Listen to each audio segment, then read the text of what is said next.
Euh, alright, bon, on va commencer. Les repas interviendront.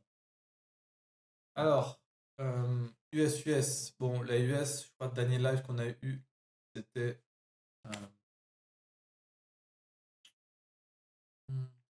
c'était 2 semaines que j'ai pas live. C'était le 15. Ouais, on était sur le pullback, en fait, comme d'avant. Typiquement, on l'a vu, hein, c'est littéralement grind haussier du côté US. De plus en plus de data économiques montraient en fait que il y a une réaccélération au niveau des dépenses de ménage. On va pouvoir regarder un peu. Il y avait eu des très bons PMI. Il y avait eu, aujourd'hui, on en reparlera, il y a eu quelques mauvais chiffres. Je pense qu'aujourd'hui, demain, ce sera encore plus intéressant au niveau data avec effectivement le taux de chômage, création de l'emploi, qui va clairement nous indiquer le taux de chômage. Le taux de chômage, c'est une fois par mois, celui-là. C'est le chiffre officiel. À savoir que forcément, c'était la grande question à l'époque, quelque chose qu'on surveillait, récession ou pas, avec le taux de chômage qui avait réaccéléré à la hausse. On avait eu un bottom autour des 3,5, on est remonté autour des 4,2, c'est même 4,3. C'est ça qui a poussé la Fed à faire une baisse de taux après 0,50. Donc forcément, le chiffre de demain sera extrêmement important, notamment aussi parce qu'il y a la Fed dans pas longtemps non plus, il me semble. Dans 12 jours, donc le 17 décembre, il y aura la Fed. Pour l'instant, qu'est-ce que ça price? On est sur 70% de chance de pricing d'une baisse de taux, 30% de chance que ça ne bouge pas. Mais je pense que voilà, il va y avoir énormément de volatilité sur ces jours de data là, forcément, parce qu'avec le chiffre de demain, on aura encore des chiffres aussi les semaines qui vont précéder la Fed. Donc ce sera extrêmement important de les monitorer.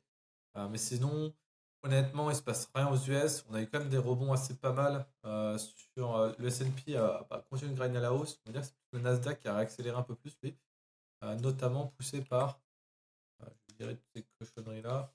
Je vais regarder. Notamment poussé par, il me semble, tout ce qui va être GAFAM, donc Microsoft. Ah oui, c'était à l'époque, on analyse. Microsoft qui a pas mal rebondi cette semaine-là. On nettoie en même temps les charts. Microsoft, bon, Google, je crois que eux, c'est pas encore le cas. Si on fait quand même une belle semaine, bon, une belle semaine, avec 2-3%. Apple fait un all-time high, si je ne m'abuse. Donc on a quand même une recrudescence, poussée par, comme d'habitude aussi, le fameux rallye de Noël. Comme ça, comme on dit, en janvier, ça chutera, on pourra dire c'est les ventes de Noël, après Noël. Donc on va dire en soi, il ne se passe pas énormément grand-chose. Il y a le seul effectivement mouvement qui pousse les indices à l'heure actuelle à continuer de grinder à la hausse, c'est forcément les taux qui commencent à se relâcher. Donc les taux américains, le 20 ans a topé, on espère qu'il a topé autour des 4,7. On s'est pas mal focus sur l'achat des obligations là, ces dernières semaines là. Et pour l'instant ça paye. Grosse chute au niveau des taux. Près de 1%. Et ça, forcément, plus les taux longs baissent, plus ça va inciter en tout cas les actifs à risque à reprendre du poids de la bête. Parce que typiquement, si les taux longs baissent, c'est-à-dire faiblesse du dollar, qui dit faiblesse du dollar, dit forcément, on va avoir une poche de liquidité qui se focusait typiquement sur du fixed income. Le fixed income devient moins intéressant vu que les taux d'intérêt baissent.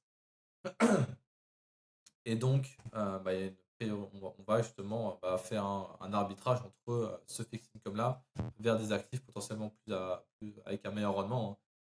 Donc les GAFAM, et forcément les GAFAM, ça pousse extrêmement fort au niveau des indices grâce à leur pondération.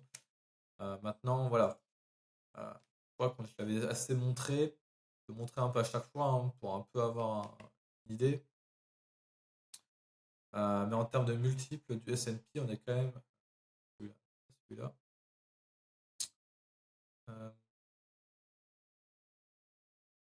On approche, on approche rapidement justement à des niveaux de 25 fois le PE au niveau du S&P 500. À savoir que ça nous rappelle à l'époque de la bulle qui s'est créée en 98-99 2000. Donc des niveaux de valorisation extrêmement forts. Surtout, hein, je pense qu'on l'a vu, on a une décorrélation très forte entre l'Europe euh, qui fait une performance en year-to-date plutôt très faible. Pardon, je suis un peu encore malade.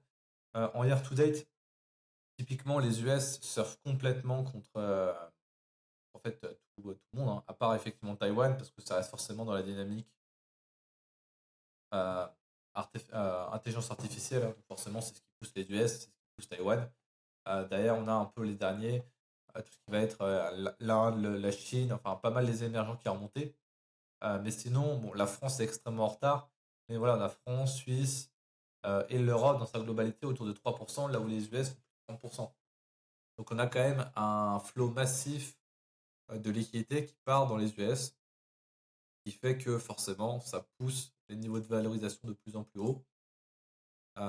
Et pour l'instant, ça ne dérange personne. Ça ne dérange personne parce que là, en fait, on s'attend, hein, vous voyez, hein, typiquement, ça c'est les forward revenus per share, donc c'est la projection, les attentes des bénéfices par action, enfin des chiffres d'affaires, mais c'est la même chose pour les bénéfices. Euh, Toujours plus à la hausse. Donc on est quand même toujours dans cette forcément. Je veux dire, les marchés financiers ne poussent pas pour aucune raison, ils poussent parce qu'il y a toujours des attentes de plus en plus haussières sur la capacité à générer de l'argent du S&P, et enfin des boîtes américaines dans leur globalité. Donc à la fin, c'est ça qui pousse. Maintenant, forcément, on peut pousser, pousser, pousser. La question, c'est le plafond de verre qu'on a fait à l'époque en 2000, c'était 25. On est rarement, on n'a jamais poussé au-dessus, quoi.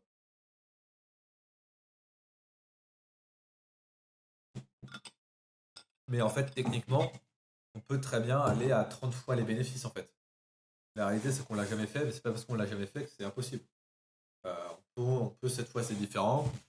La question, c'est combien de fois. Forcément, c'est pas là où tu vas faire les meilleures affaires quand le marché est valorisé à 30 fois ses bénéfices. Tu vas avoir une attente de rendement qui va réduire. Parce que là où l'attente de rendement, quand vous achetez un marché à 10 fois ses bénéfices en 2008, c'est comme quand si vous achetez le BTC à 15K, vous vous attendez à faire un x 10. Quand le marché est maintenant aussi haut, hein, donc on va dire maintenant typiquement le BTC à 100 000, peut-être qu'il a déjà il s'est effondré, il est à de nouveau à 15K, non c'est bon. Mais vous avez une estimation de rendement pour les années à venir qui ne sont pas 10 fois supérieures à où ça l'était déjà 10 fois à 15K. Donc c'est la question là qui va faire, c'est les rendements futurs du côté US vont-elles pouvoir se maintenir, hein. Donc on est toujours sur des performances, on l'a pas, je sais pas, là, qui tendent à faire 11% en moyenne. La réalité, c'est si on continue à faire 11% en moyenne en étant 25 fois les bénéfices, on va très rapidement taper les 30 fois les bénéfices, 30, 35. La question, c'est jusqu'à où on peut aller en termes de valorisation. On aura toujours des bonnes nouvelles, mais la réalité, c'est que que la moindre mauvaise nouvelle pourrait complètement casser justement les attentes, le copium qu'a le marché dans le pricing de toujours plus de revenus, toujours plus de marge. Donc ça, c'est forcément un marché de plus en plus sensible à la moindre mauvaise nouvelle économique. Mais forcément, hein, on est poussé quand même extrêmement par les attentes du mandat de Trump, qui, sur le papier, devrait stimuler l'économie et l'économie américaine. Donc forcément, les marchés anticipent, continuent de pousser à la hausse. Je veux dire, c'est pas sorcier. Par contre, j'ai vraiment bien la gorge prise. Ça va devoir boire ou faire des allers-retours pour récupérer de l'eau.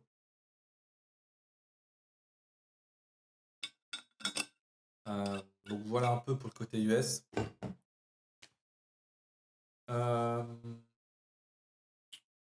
Qu'est-ce que je peux dire d'autre?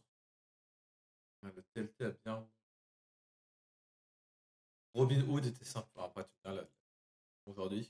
Robin Hood qui a une de mes grosses actions dans le portefeuille, hein, qui pour l'instant forcément rebondit très fortement avec. On est repassé au-dessus de son prix d'introduction en bourse. Parce que forcément, broker, banque traditionnelle, enfin pas vraiment traditionnelle, c'est plutôt nouvelle génération, plus le flow de crypto qui génère des trading de revenus sur la plateforme. Mais c'est clairement un de mes un peu pics qui a été fait pour, c'était déjà avant Trump, mais un peu pour la nouvelle génération de tout ce qui va être plateforme banque future. Et forcément, là où Trump veut déréguler l'activité bancaire et en plus les cryptos, c'est clairement un des grands gagnants pour l'instant du mandat, du futur mandat de Trump. Euh, je pense qu'on va se parler directement un peu dans la gueule du loup. Les cryptos, on va pas se mentir, c'est là où ça bouge. Alors attendez, je fais 30 secondes de pause pour aller récupérer de l'eau avant de canner devant mon écran. J'arrive, 2 secondes.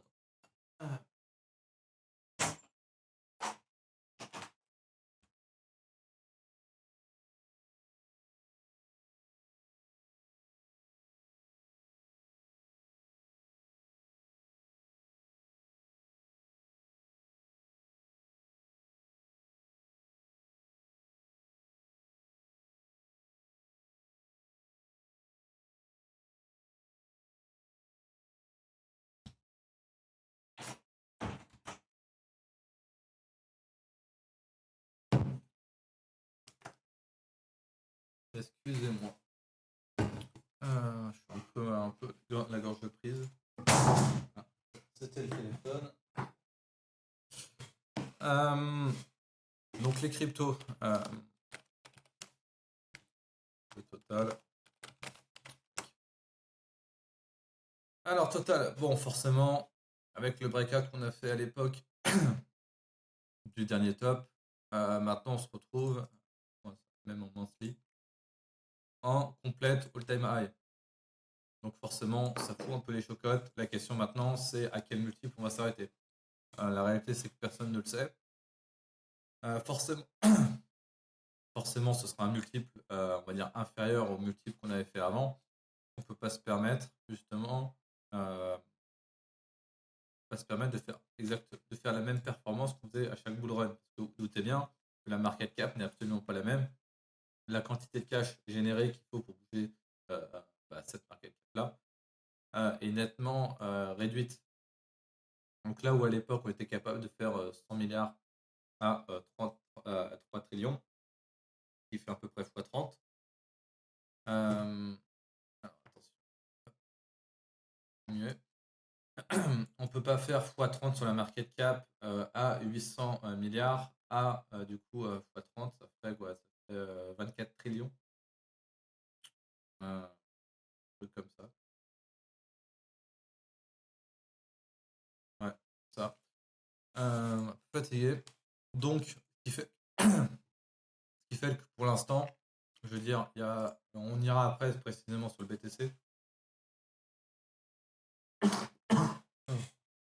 Ça s'arrange pas. J'ai canné devant les. Ce serait con de canner juste avec la perte de 100K. On perd les 100K, ils vont perdre en même temps. Mais la réalité, c'est qu'à l'heure actuelle, je veux dire, forcément qu'il va y avoir des liquidations. Je veux dire, pour ceux qui ont vécu à l'époque celui de 2021, on avait des forts pullbacks, des pullbacks de 20-25% au niveau de market cap. Pour l'instant, depuis le breakout, on n'en a pas eu. Donc la question, c'est est-ce qu'on ne fait pas un fort pullback, un retour sur un retest. Typiquement, ce sont des zones qui vont extrêmement m'intéresser. Si ça se fait, hein, on va pas se mentir, c'est pas parce qu'on a fait le 100K et maintenant on est passé en dessous. On se dirige tout droit vers un gros pullback de 20%, mais il faut forcément l'avoir en tête parce que c'est pas au moment où forcément ça va se produire et que vous êtes full levier. Donc là, on a déjà dégorgé complètement Binance. Mais vous doutez bien qu'on arrivait avec un niveau de funding assez élevé qui nous rappelait justement à l'époque où on avait top, hein, autour du 4, début mars. On se reproduit forcément la même chose parce qu'il y a un intérêt fort qui arrive. Forcément, tous les médias parlent du BTC. BTC de nouveau à 100, qui arrive à 100K. C'est là où la masse retail va venir. Donc c'est ici qu'il va falloir se mettre à découper du mouton. Donc forcément, on va avoir énormément de volatilité. mute à chaque fois, mais ça peut être. Voilà. Donc forcément, il va y avoir potentiellement beaucoup de volatilité. Pour autant, est-ce qu'on a top à l'heure actuelle? Pour moi, absolument que non.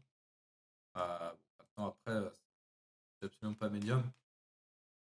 Mais là où on a breakout, on va dire, on a les breakouts classiques qu'on a fait avec le triangle, on peut très bien aller récupérer les liquidités après et repartir. La question, ce sera aussi effectivement qu'est-ce qui va souffrir le plus pendant ce pullback.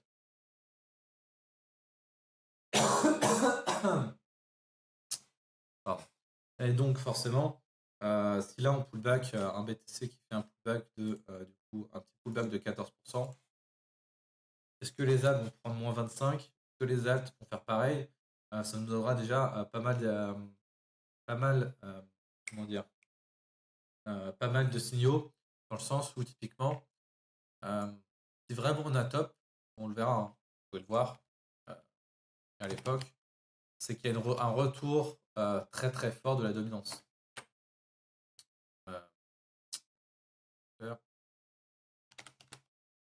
Forcément parce qu'il y a une liquidité qui fuit, donc les ALT qui se mettent à prendre moins 30, moins 35, et une dominance qui rebondit très fortement.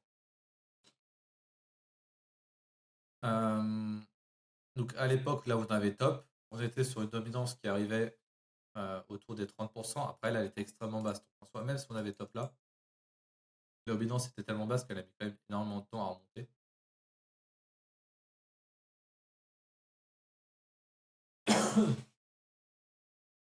Je coupe le micro à chaque fois pour éviter de tousser sur vous.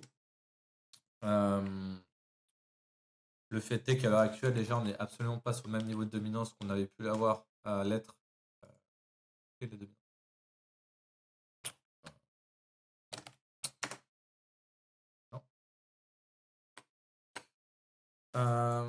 Donc là où à l'époque on était sur un niveau de dominance déjà beaucoup plus bas, hein, pour moi en fait typiquement ça va être là, ça va être clairement pour moi le signal que je regarde, hein. C'est que tant qu'on n'arrive pas à un retour sur la dominance au niveau des 40-45, pour moi le bull run n'est pas terminé. Maintenant effectivement on pourrait être là justement, on est clairement dans ce moment-là, hein, dans le moment où on est complètement parabolique, au moment où forcément ça va être les derniers multiples au niveau du BTC. Et le moment où la dominance va se mettre à top et à sell-off. Maintenant, la question, c'est est-ce qu'on arrive encore à la pousser à 70?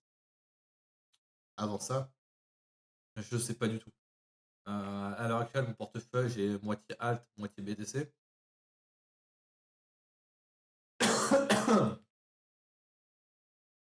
C'est une horreur. 9 kilos à couette. Je l'ai mis en mute au cas où, je sais pas si. Je l'ai mis pour moi, en fait, je l'ai pas mis pour tout le monde. Autant pour moi. Excusez-moi, c'est bon. Parce que je l'ai mis en mute, mais effectivement, c'était. Je l'ai pas mis mute serveur. Je pense que ça devrait être bon. Du coup, voilà. Du coup, pour moi, la dominance sera clairement le signal qu'on arrive sur un top.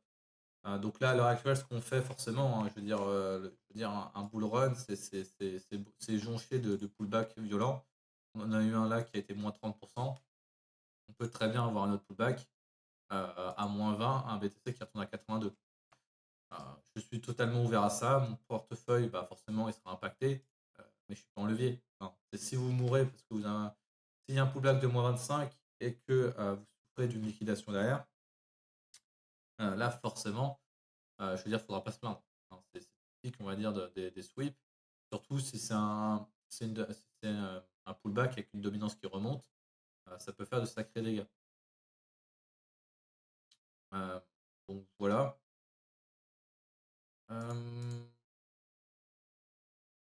Donc il n'y a pas forcément, c'est un peu indicatif, ça fait un peu peur dans le sens où on a breaké les 100K et on repasse en dessous de 100K. On va dire c'est un peu symbolique. Mais en réalité, que ce soit 100K, 110, on s'en fout en soi. Je veux dire, ça ne change rien aux conditions de marché. Il faudra voir la bougie daily à la fin. Donc forcément, là, il y a une sacrée tronche à pouvoir avoir un top pendant les prochaines semaines potentiellement. Mais J'espère en tout cas qu'on aura quand même rapidement une relance derrière, donc, du coup, pour finir l'année en beauté. Euh, donc voilà.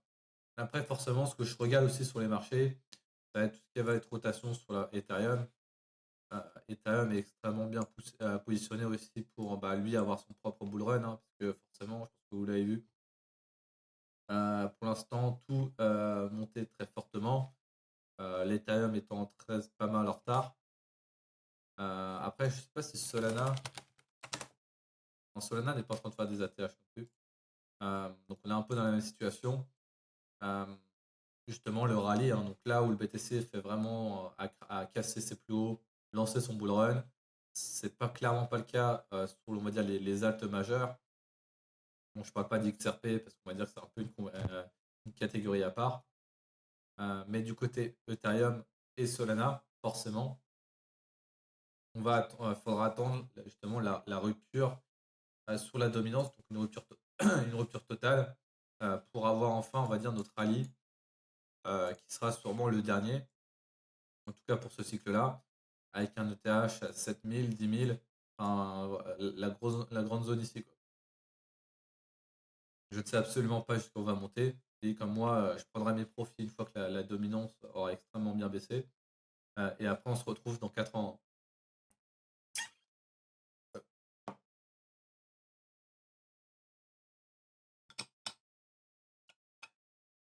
Alright. Je ne sais pas si vous avez des questions ou pas. Mais forcément, après voilà, je sais qu'il y a beaucoup de discussions. Super cycle. Je veux dire, à chaque bull run, on avait ces discussions-là. 2017, c'était la naissance du CME, les futurs qui vont justement nous pousser le prix vers le haut. Ça, c'est pas fait. 2021, c'était quoi? C'était Coinbase, introduction en bourse de Coinbase. Forcément, bah, d'ailleurs, on sait ce qui s'est passé, c'est écoulé. Là, on rentre dans la catégorie encore plus gros, hein. Forcément, c'est la narrative réserve stratégique américaine. J'espère qu'elle sera faite. Est-ce que ça peut faire beaucoup de volatilité aussi sur le BTC? Totalement. Est-ce que ça changera complètement la norme au niveau du cycle? Pour moi, ça potentiellement, ça catalysera une baisse moins forte. Mais je veux dire, quand un actif est en bulle, donc si on pousse, pour moi, là, la réalité, c'est que je dis un BTC max entre 130 et 140. Déjà, je suis extrêmement content. Je vais pas viser la lune. Si on se met forcément à passer 130, 140, monter à 180, 200, je veux dire, après, je serais plus capable, en tout cas, de holder, en tout cas, un actif qui a fait de passer de 15 à 200K en l'espace de 2 ans en connaissant son historique. Dans tous les cas, même si effectivement on va à 200, on aura des pullbacks. On aura des pullbacks de 50%, on aura des moments où effectivement, peut-être qu'on rachètera plus haut qu'on a vendu, hein. Donc si on se met à vendre à 110, 120, potentiellement on pourra revendre, racheter plus haut. Je préfère racheter plus haut après un pullback de 50% que ne pas vendre et me prendre le pullback de 50%. Vous voyez un peu justement un peu cette différence-là. Euh, oui, non, mais il y en a beaucoup qui disent 250, il y en a qui disent 300. Je veux dire, tu verras tout sur les réseaux sociaux. Moi, vous le savez, c'est clairement la zone des 120, 130. Pour moi, sont déjà exceptionnelles. Ce sera une année extrêmement bonne. Ça aurait été encore plus mieux. On pourra parler après. On va justement, il faudra un peu finir le bull run pour un peu décortiquer bah, un peu justement mon propre bull run, hein, savoir les erreurs que j'ai faites. J'ai fait plein d'erreurs. On a tous fait d'erreurs. Euh, euh, Là où en 2021, j'avais vraiment cartonné, je ne cartonne pas autant cette année-là. Pour autant, je n'ai pas la même liquidité que je pouvais avoir en 2020. Donc, je n'ai pas la même psychologie. Mais ça restera sûrement une très bonne année. Maintenant, il faut forcément la finir. Avant, justement, ça. Et donc, pour moi, je veux dire, j'ai un prix un peu, pardon, un peu un prix plafond autour des 130, 140, comme moi, target maximum. Maintenant, la réalité, c'est que ma vraie target, ce sera au niveau, forcément, de la rotation au niveau des alts et de la dominance, qui va être sacrément intéressante. La réalité, c'est que forcément, il peut se passer beaucoup de choses. Ça va énormément secouer en termes de psychologie. Même, je pense qu'à l'heure actuelle, ça va se mettre à flipper pas mal de monde qu'on ait perdu les 100 000. Alors que la réalité, je pense qu'on avait perdu les 10 000 à l'époque. Bon, forcément, c'était pas un ATH. Enfin, si on a fait les 10 000 à l'époque, ça peut être marrant. Euh, attendez, tac. On va remonter. Il était une fois un BTC qui valait 4 chiffres. Donc voilà. Donc à l'époque, on dit, mais vous voyez, hein. Donc typiquement ici, euh, on avait cassé les 10 000, on a dû aller à 11 003, on a fini par clôturer à 9 006, on a chuté en dessous à 8 005 pour remonter derrière. Et sur la journée d'après, hein. Et vous remarquez, hein, d'ailleurs, c'est toujours décembre, novembre, décembre. Je veux dire, on est en train de faire, on va dire, le cliché. Est-ce qu'on va aller faire x2 encore pour taper les 200 000? Pour moi, non. Euh, pour moi, non. Donc, de toute façon, après, c'est pas grave, hein. Je veux dire, j'ai le droit de vendre, j'ai le droit de vendre ici. On continue de pousser. Faudra pas s'inquiéter pour moi, hein. Je veux dire, on ne devient pas pauvre à prendre une prise de profit. Et vous inquiétez pas, forcément, il y aura des pullbacks. Il y aura des gros pullbacks pour rentrer, hein. Donc voilà. Et après, voilà, pour ceux qui veulent absolument pas sortir totalement du marché, vous avez le droit de sortir 2 tiers de ce que vous avez et vous gardez un tiers. Par contre, effectivement, si vous voulez holder très long terme, ce sera pour moi le tiers que vous devez, que vous voulez, que vous potentiellement voudrez hold à long terme, il a intérêt à être en BTC. Parce qu'au cas où vous vous trompez, c'est pas moins 50, moins 60% que vous allez vous prendre, c'est des moins 80, moins 90. Si vous voulez hold des alts sur le long terme. 2 secondes, le temps que je bois un coup. Oh la vache. Ah.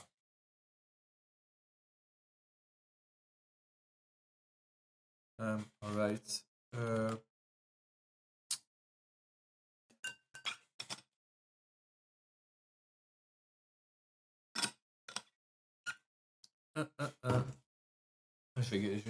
On va mourir en live. On va mourir en même temps qu'un BTC qui perd les 100K. Ça va pas être beau. Maintenant, voilà. Quand je regarde déjà, est-ce que les alts souffrent énormément? Alors, en tout cas, au niveau ETH, c'est fine. Je veux dire, on fait un -1 quand le BTC perd les 100K. Je veux dire, je m'attendrais à pire. Il y a quand même pas mal de sell-off au niveau. Bon, j'ai pas énormément d'alts. Donc le AVAX a quand même un -4. Mais je veux dire, il n'y a rien de folie. Après, il faut voir effectivement si ça s'accélère à la baisse. Ça peut faire mal. Mais pour moi, je veux dire, on est là pour secouer les nouveaux retrants. On va pas se mentir. Avec un Funic pareil, forcément, la moindre pullback fera des dégâts phénoménales aux positions en levier, hein. Euh, voilà, après, je sais pas votre ressenti en termes de target, comment vous voulez justement un peu sortir. Il nous faut un produit pour short ta santé. Ah, très sympa, Nash. Tu te hedges de la chute, tu te hedges de la chute du BTC en shortant ma vie. C'est gentil. Les Fibo, ouais, après les Fibo, tu peux un peu le mettre un peu. Je veux dire, tu peux un peu lui faire dire ce que tu veux.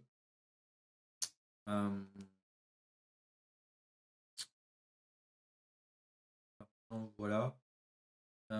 Qu'est-ce que j'avais pour idée de parler?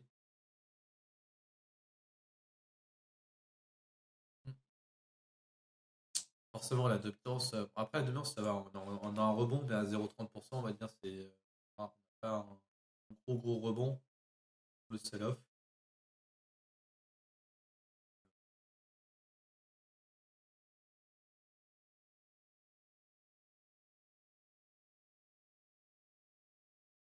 C'est sorti de la boule de cristal quand même, quand on parle de replace.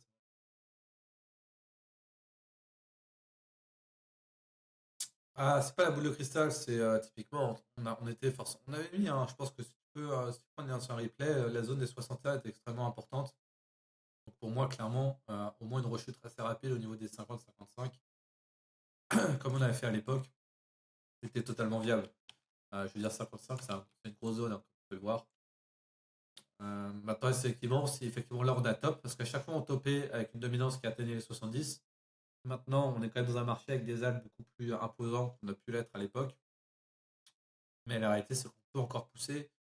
Super cycle, on pousse le BTC à 70 de dominance. Je veux dire, je peux pas te dire que je me mettrai à couper la main, ça n'arrivera pas. C'est possible. En tout cas, c'est clairement pas de mes scénarios. Euh,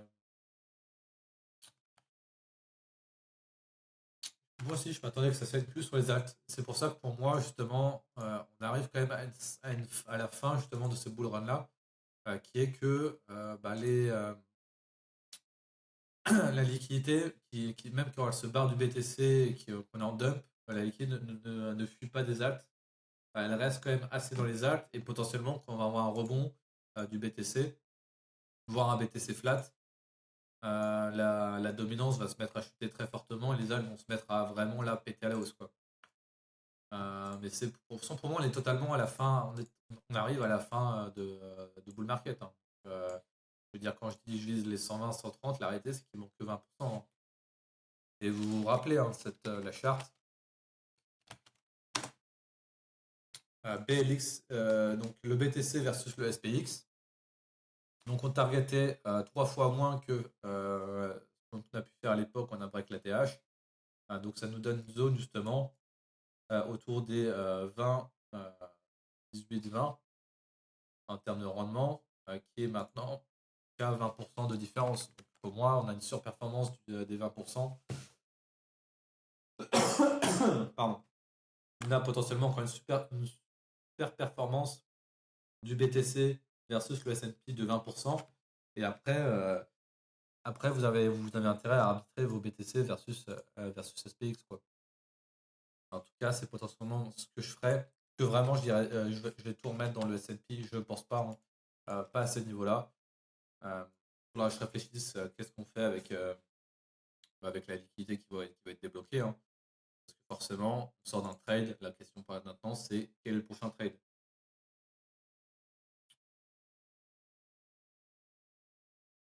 L'Inde. Ouais, je vais tout mettre sur l'Inde. Ouais. Allez hop. Sur les réseaux, les cryptos font un discours. Il faut que le BTC soit à 100K plus annuel pour que les gens en parlent pendant les faux bêtes, des faux mots. Oui, oui, non, mais après, tu peux trouver X ou Y raison pour. Je veux dire, mais c'est clair que dans mon souvenir, de toute façon, décembre a toujours été l'euphorie. Je me rappelle 2017, pour ceux qui étaient là, c'était à l'époque le Verge qui devait faire une annonce pour Noël. Et tout le monde, tout le monde était devant les écrans à Noël pour ce truc-là, et genre le truc n'est jamais sorti. Et donc c'est ce qui faisait marrer. Je veux dire, là c'était pareil, c'était quoi, avril, fin novembre. Donc là on a eu un top quand même. Ouais, on n'a pas eu un top en décembre. Mais c'est clair que les périodes de décembre, de toute façon le marché est vraiment cyclique, hein, sur le BTC, on va pas se mentir. Donc forcément, Noël c'est une période, c'est la période classique du BTC pour un peu tirer sa révérence, hein, avoir son dernier push et après se mettre à vendre.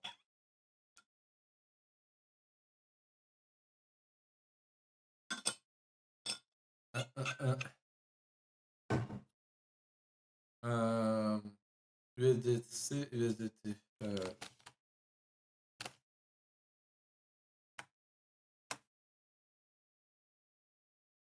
Tu veux dire, attends.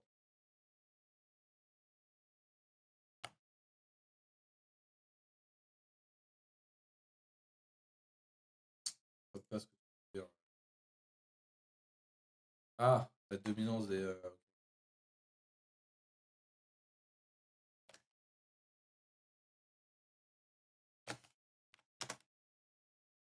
Hum,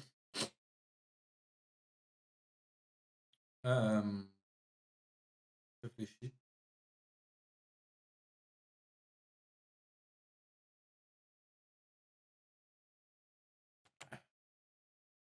Ouais, il parle allemand, j'ai bien compris. Non, mais en gros, tu veux montrer que la dominance, la dominante des altes arrive au bottom, donc un bottom de liquidité, donc un top de marché. Non, mais de toute façon, je veux dire, on arrive bientôt dans la zone, hein. De toute façon, forcément, quand tu mets, on va dire l'inverse,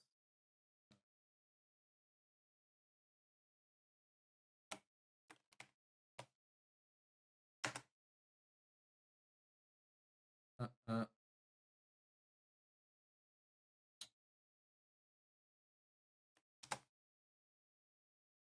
on te retrouve à une charte du BTC presque, peut-être pas autant. Mais ça, je veux dire, c'est de la dominance avec sans les altes, quoi.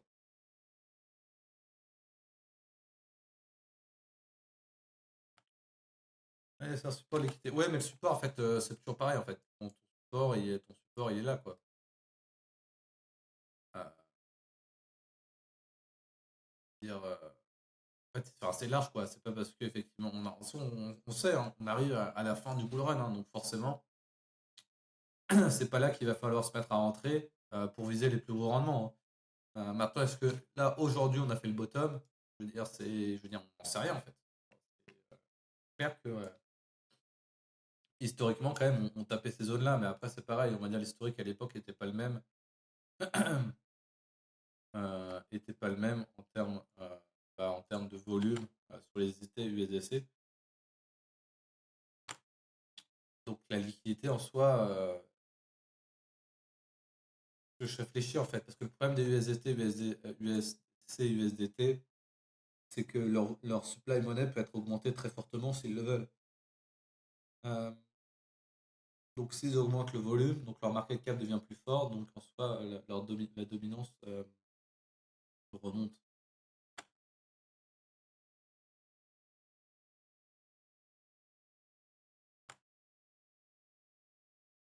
Si on prend la truc.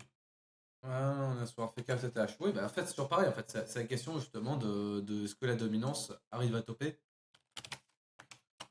Après, pour moi, on n'est absolument pas sur un FK CTH. Mais après, ça dépend comment tu. Ouais, ça dépend en fait le timing. Mais. Alors, attends.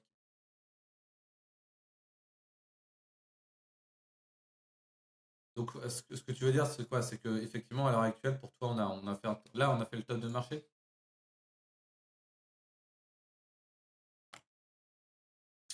Hum, hum. Pour un coup.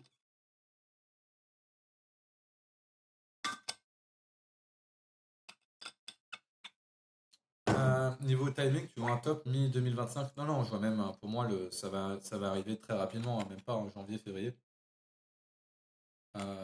Janvier, février, même fin décembre si ça part en vrille, hein. En tout cas, ce sera la fin de mon bull run à moi, hein. Maintenant, effectivement, je veux dire, le marché, quand vous mettez un monthly, vous voyez bien, hein, je veux dire, les weekly, ça peut être extrêmement rapide. Bon, là, on avait fait deux patterns de top.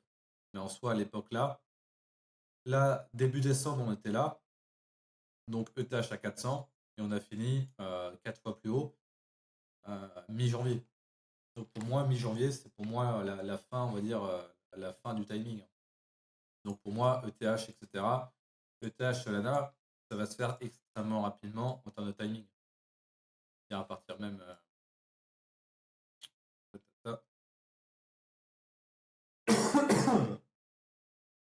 Euh, à partir de là, en fait, en soi, on a le timing fini sur les alts, en tout cas le timing historique.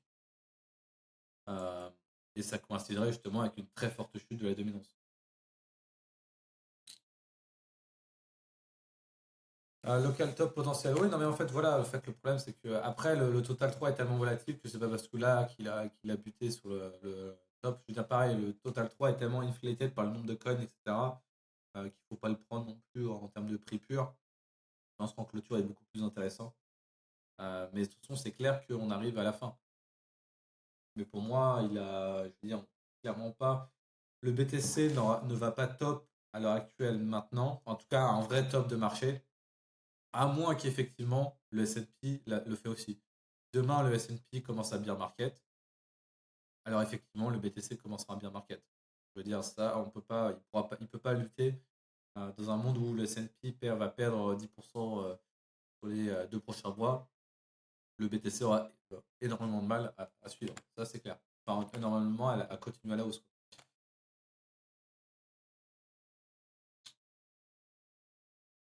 Mais pour moi, ce qui va justement dans les prochaines semaines pas mal pousser les indices à la hausse et le BTC à la baisse, et le BTC aussi à la hausse, c'est le dollar qui se met potentiellement à faire un top. Et donc ça, forcément, si le dollar est poussé à la baisse, ça poussera le BTC à la hausse, hein. Et on est directement corrélé. Vu qu'on est dénominé en dollars, si le dollar perd de la valeur, le Bitcoin gagne de la valeur. Ça, c'est QFD.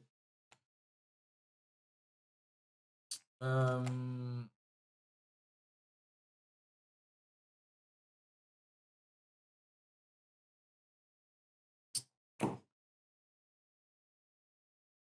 je sais pas ce qu'on peut parler. N'hésitez pas, on se fait d'autres choses. Euh,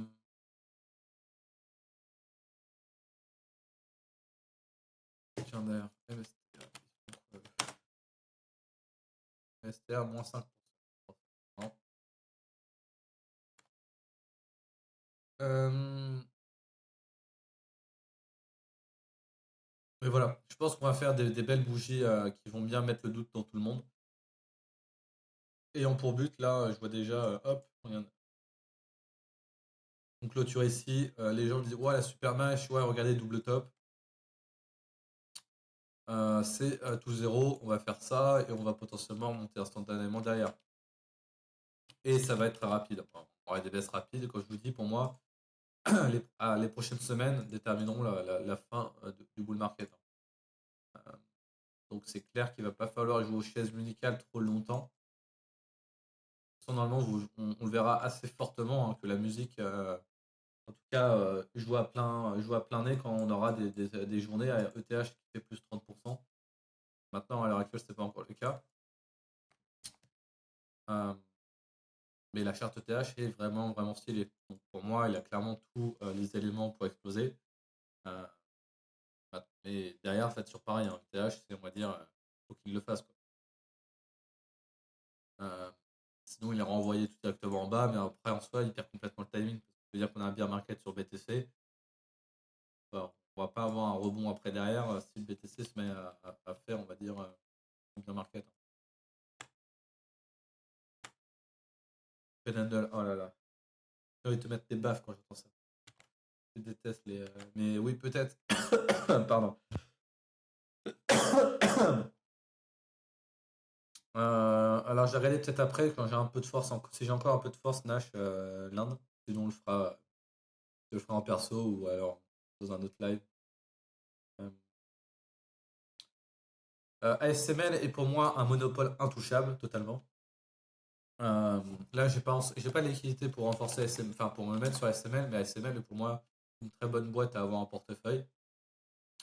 Maintenant ça reste quand même extrêmement cyclique dans le sens où il y a eu un ralentissement un peu début d'année. En plus sur les problèmes au niveau de la Chine, etc., qui l'a fait perdre assez rapidement du chiffre d'affaires, mais ça sell-off beaucoup trop fort pour moi. Donc l'entreprise devient extrêmement intéressante. Après, c'est pas les entreprises classiques, euh, dans lesquelles j'investis. Pardon. Mais pour moi, on pourra faire un autre truc sur SML limite plus propre, on va dire, euh, quand j'aurai un peu plus de force. Mais pour moi, SML est extrêmement intéressant. Euh, Si en tout cas je pouvais la renforcer, je me mettrais à la renforcer à l'heure actuelle. Euh, Quand tu parles de top, Coretage n'a rien fait. Non, non, je parle pas de top. Justement. Je dis pour moi, après, en fait, tout est possible. Je veux dire, c'est pas parce que ETH n'a pas fait de top, n'a pas fait son top, qu'on peut pas partir au bien market. Je veux dire, c'est pas parce qu'avant on le faisait, à la fin c'est le BTC. On aura sûrement le bien market en même temps qu'un bien market du côté US. Les US vont faire moins 15, moins 20. Le BTC fera moins 50. On aura une autre bien market. Euh, Et c'est tout. Donc en soi, c'est juste, on est corrélé aussi du côté des États-Unis. Donc en soi, si demain ils font moins 10, le BTC il va se prendre une quenelle et on va sell off. Donc faut pas non plus être dans le mindset. Avant, à chaque fois, on faisait ça. Donc aujourd'hui, on va faire ça. C'est pas vrai. C'est pas vrai. Pour le long terme, il n'y a aucun doute on aura sûrement des très bons chiffres. Mais à l'heure actuelle, on peut avoir des patterns où effectivement, on a un BTC qui ne perd pas sa dominance, qui continue à monter à 70%, avec des alts qui n'en remonteront pas avant 4 ans. Et je veux dire, on ne faut pas non plus se bloquer dans les mindsets. C'est pas ce que je dis ce que va se produire. Pour moi, je reste totalement pour l'instant dans le mindset où ETH a tout pour accélérer à la hausse dans les prochaines semaines. Nous faire un top, la question, ça va être quoi? C'est autour de 7000. 7000, je vois déjà des gens qui poussent à 12 000. Je veux dire, après, quand la dominance perd énormément, ça peut devenir débile. Donc, je dis pas pareil, que c'est pas possible que TH aille pas au 10K. Après, il faut se mettre en compte que, un peu de maths, hein, ça ne fera pas de mal. Si BTC arrive au niveau des 130 000, alors attendez, je réfléchis. Ouais, si BTC arrive au niveau des 130 000, ça veut dire que ETH, il retourne à 0,8. Ça fait un ETH autour de quoi? Des 10 000, je crois. Donc on a une surperformance. Donc on a un ETH qui fait x2, donc il va faire 6, 7 000. Donc là, il va à 7 000, plus si le BTC fait du coup 30% de plus. Il fera 100%, 30% de plus. Donc ouais, il fera un BTC à 10 000. Toujours pareil, c'est en ordre de grandeur.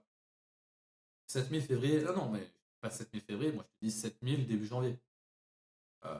Et oui, c'est rapide, mais c'est en fait c'est tout le problème et tout l'intérêt des cryptos. Euh, comme on a fait en 2000, comme on l'a fait en 2017 et comme on l'a fait une fois qu'on a break la TH à l'époque, une fois qu'on avait break la TH, bon là effectivement on a un pattern, pour l'instant on n'a toujours pas break la TH. Mais je veux dire, le snowball ou vraiment le bull run sur les alts se font en 5-6 semaines. Là, pareil, à l'époque, on était le 4 décembre, autour des 350, et en 5 semaines, on est arrivé à 1400. Donc pour moi, dans les 5 prochaines semaines, on peut avoir un ETH qui arrive à 5, 7 000 facilement. Maintenant, c'est forcément catalysé par un BTC qui tient ou qui continue de pousser et une dominance qui chute fortement. Donc ça fait beaucoup de if. Hein. C'est toujours la question de timing justement de cette dominance-là. Si la dominance effectivement a ce timing-là et elle chute fortement, et on a retrouvé assez rapidement les 40-41%, bah là, il ne faudra pas hésiter à TP. Que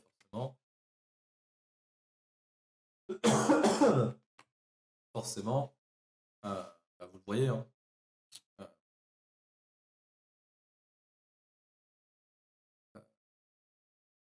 pour la dominance, c'est à taper rapidement les 40, même les 45. On était au top, enfin au top, c'était même plus le top là, du BTC. On était autour des 59, enfin, c'était le pullback avant justement le gros sell-off. Et c'est là où tous les alts ont explosé. Donc il ne faudra pas tarder justement pour TP. Enfin, sinon, c'est le problème des bull runs. Hein. Du BTC, c'est extrêmement fort, extrêmement rapide. Et forcément, à la fin, les gens n'ont pas le temps de TP, n'ont pas le temps d'acheter. Et ils se retrouvent tous à poil. Voilà.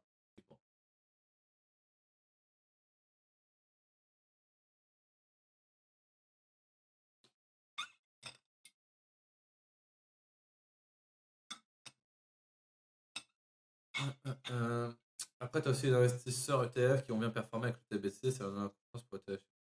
Non, mais de toute façon, on l'a vu avant et après Donald Trump, l'attrait sur les ETF ETH ont explosé à la hausse. Donc c'est sûr qu'il y a un regain d'intérêt pour tout ce qui va être DApps au niveau US. Ça va clairement chambouler énormément de choses. Donc forcément, l'intérêt autour de l'ETH va remonter. Mais ETH sera clairement là où souvent c'est un des premiers à pump qui envoyait le signal. Ce sera potentiellement là un des derniers.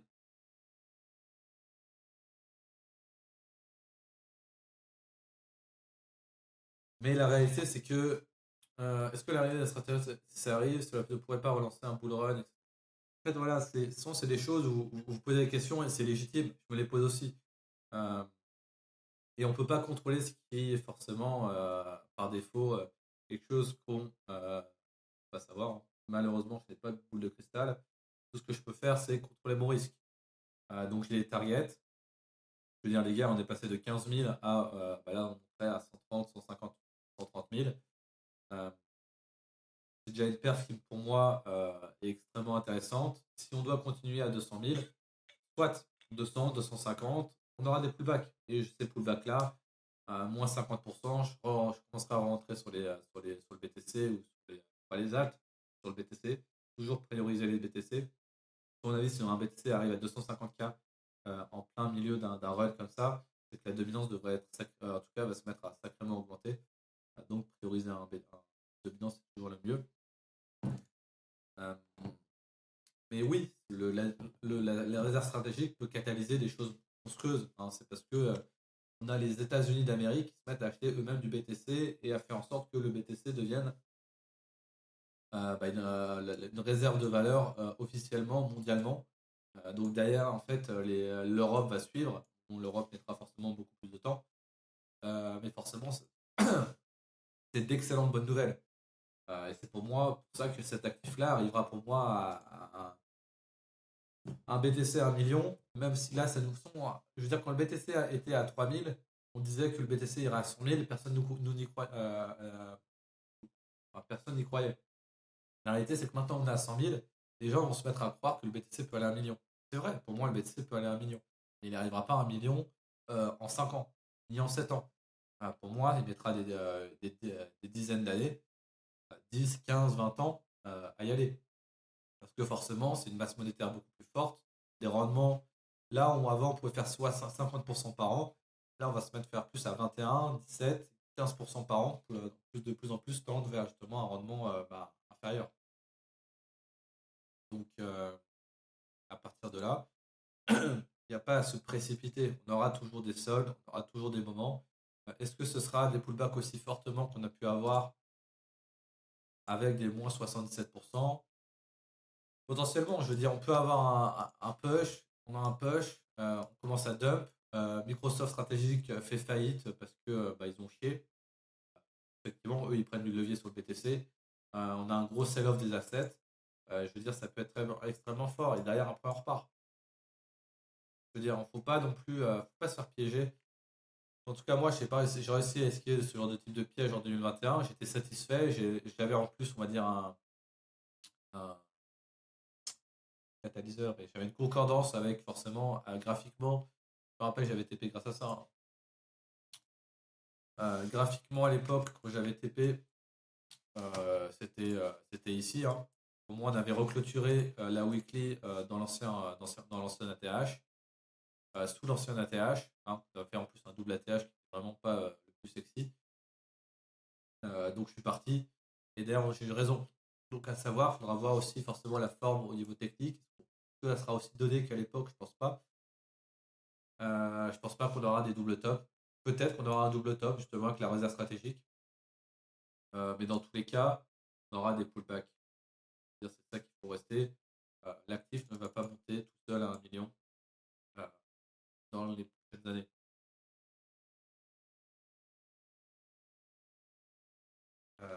Alors attendez, pause de juste 30 secondes que je viens de me moucher.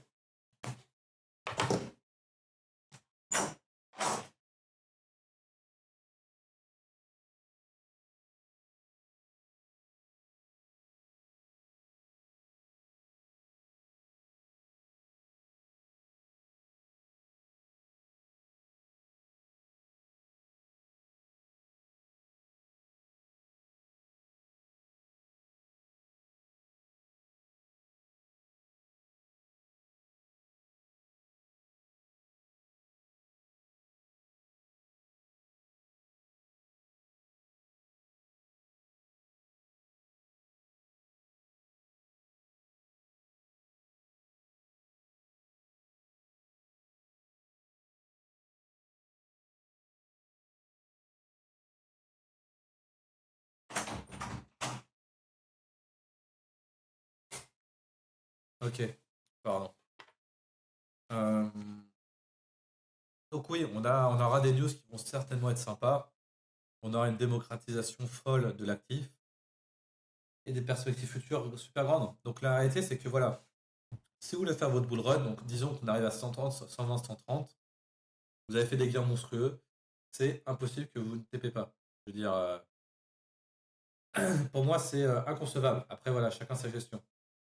Mais ce que vous pouvez faire, c'est effectivement, vous sortez 2 tiers, voire 3 quarts, et le reste, vous le gardez essentiellement en BTC. Et votre but maintenant, c'est juste de stacker les Satoshi, enfin de stacker du BTC, d'attendre les pullbacks et de recharger avec justement le gap que vous avez fait sur ce bull run là. les BTC. Parce que si vous y croyez long terme, parce qu'effectivement, pour moi, j'y crois long terme, c'est comme ça que je le vois. Je ne sais pas encore totalement si je vais garder un tiers de mes actifs. En tout cas, ce que je sais à 100%, c'est si je le fais, ce sera en BTC. Allez pas hold dans un bien market de l'ETH, du Solana, de la VAX, encore moins de l'atome, je ne sais quelle cochonnerie dans vos portefeuilles, s'il vous plaît. Venir des journées de 20. Ah oui, non, mais je vois totalement des journées à 20-25% sur ETH. Mais en fait, je ne sais pas si tu étais là, Vidal, dans l'époque en 2021-2017, mais on avait des journées à 33% sur des énormes actifs. Enfin, c'était fou. Je sais pas. Donc voilà, je sais pas si tu te rappelles, ça fait peut-être loin, hein, mais on a eu des journées sacrément folles sur ces actifs-là. Le problème, c'est que le timing est extrêmement compliqué à avoir. Euh, Est-ce que c'est garanti qu'on aura des journées machin? Non, c'est pas garanti. Mais en tout cas, le timing est là, le setup est là, la liquidité est là. Et pour moi, on aura justement, on enchaînera 2 ou 3 semaines de folie. Comme ça, tout le monde va s'exciter à Noël. Et après, on fera un gros, on fera une gros tsunami de cascade de liquidation derrière. Parce que c'est toujours été comme ça que ça a été fait.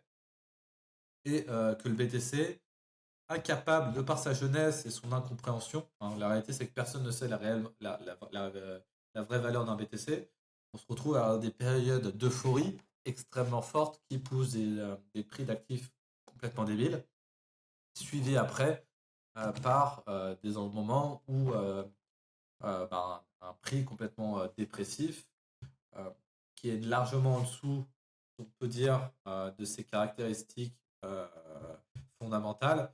Parce qu'en fait, les gens, je veux dire, c'est la quintessence des émotions, c'est les cryptos hein, pour l'instant. Euh, donc, euh, donc oui, on aura une période. Quand effectivement, on se doute bien que si l'Ether enchaîne les périodes à plus 30%, il y a un moment où ça va top. Et quand ça va top, bah, tu n'auras pas intérêt d'être encore sur l'actif. Donc, j'aurai pas les tops, vous ne vendrez pas les tops, personne ne va vendre les tops. La question, c'est sortir peu à peu et de gérer vos vrais targets de sortie. Si un ETH pour vous à 8K vous sortez, bah, vous sortez avec un ETH qui arrive à 8K. Et vous inquiétez pas, vous trouverez potentiellement dans les mois d'après un ETH nettement inférieur à 8K. 7K va très bien. Bah, voilà, je veux dire, il n'y a aucun souci sur les targets. Hein.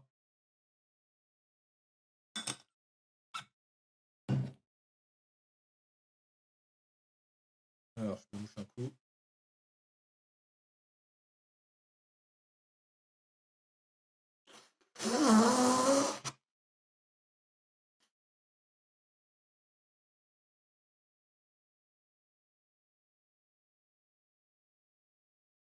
Je vais essayer de tenir ma santé comme je tiens mon portefeuille pour éviter de me faire liquider. Ce serait con justement de se faire liquider avant le top du marché. Euh,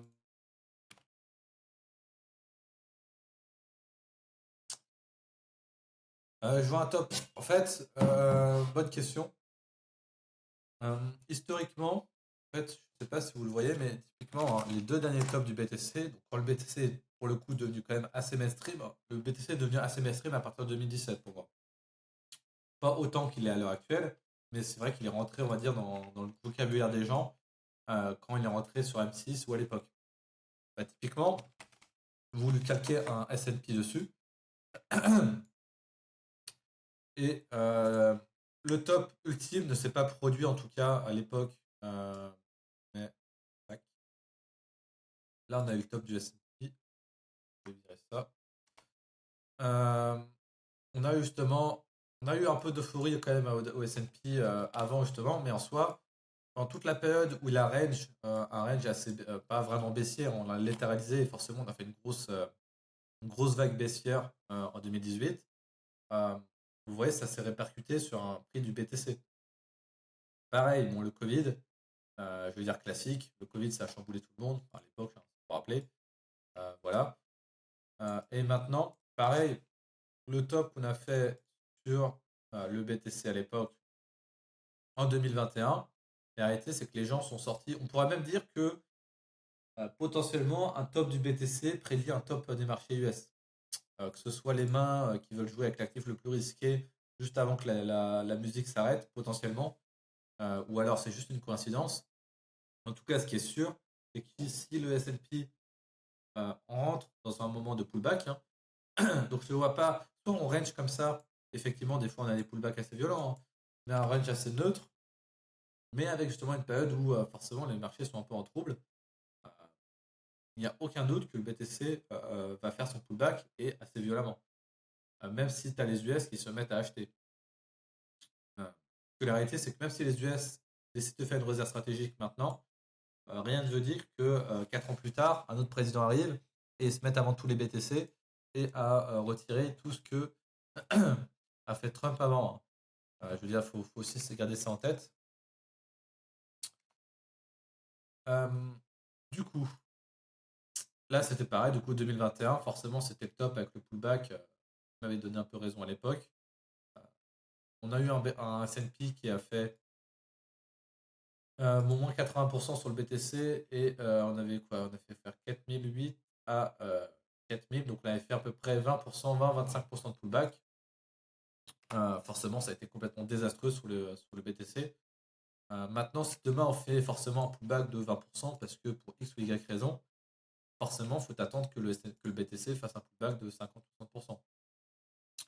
Est-ce que le top du BTC va un peu être la prémonition d'un top du S&P? Potentiellement. Ça a été le cas un peu justement sur les deux précédents. Peut-être juste une coïncidence. La réalité, c'est qu'en tout cas, quand je prends une prise de profit en haut du BTC, c'est pas pour la réinjecter directement sur un autre actif à risque, euh, qui est le S&P 1. Bon, ça reste quand même un actif à risque.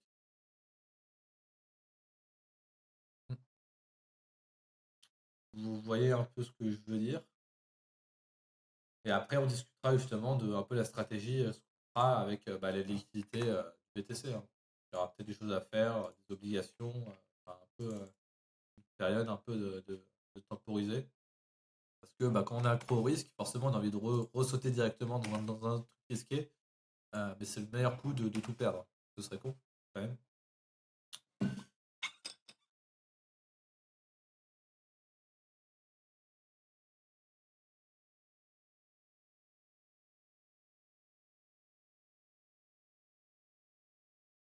Euh, des questions ou autres? Je peux parler un peu des actifs que moi je regarde. Pareil, en ETH, ETH, voilà, typiquement. Target 7000, 8000. La réalité, c'est qu'à partir de 7000, ça commence à faire pas mal, quoi. Moi, j'ai pas encore de target précis. Je me dis, en fait, ce sera plus un target au niveau de l'ETH BTC. Je me dis que déjà, un retour avec un ETH BTC au niveau de son ancien top, hein, ça reste quand même une très belle zone ici. Euh, on avait le flippening qui s'est presque produit en 2017.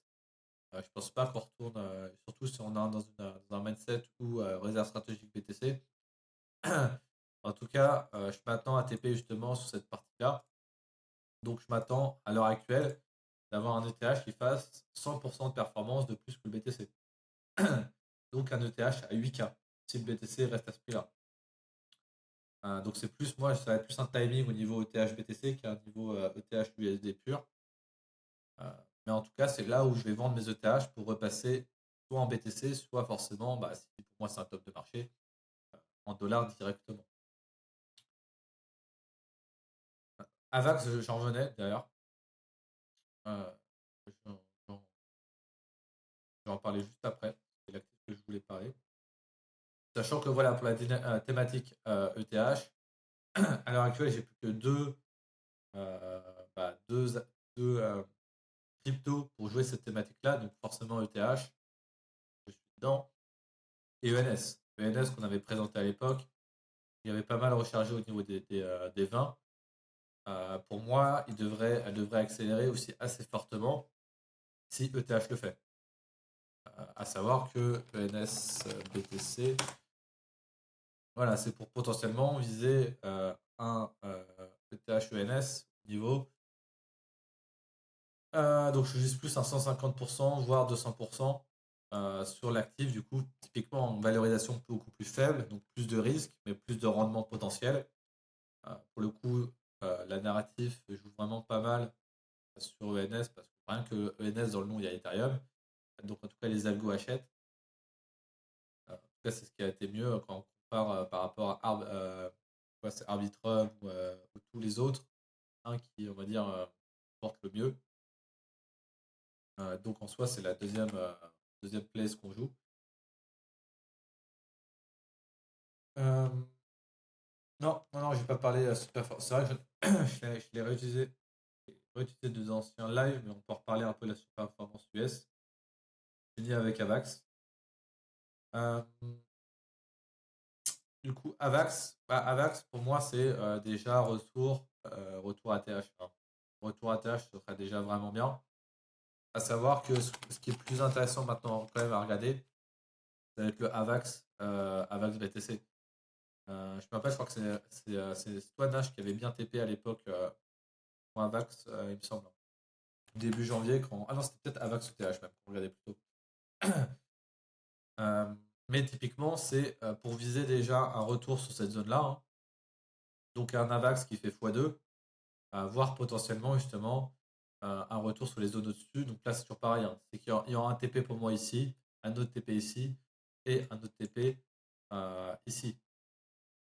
Le truc, c'est fait que ce sera sûrement extrêmement rapide au vu de la faiblesse de cette halte-là.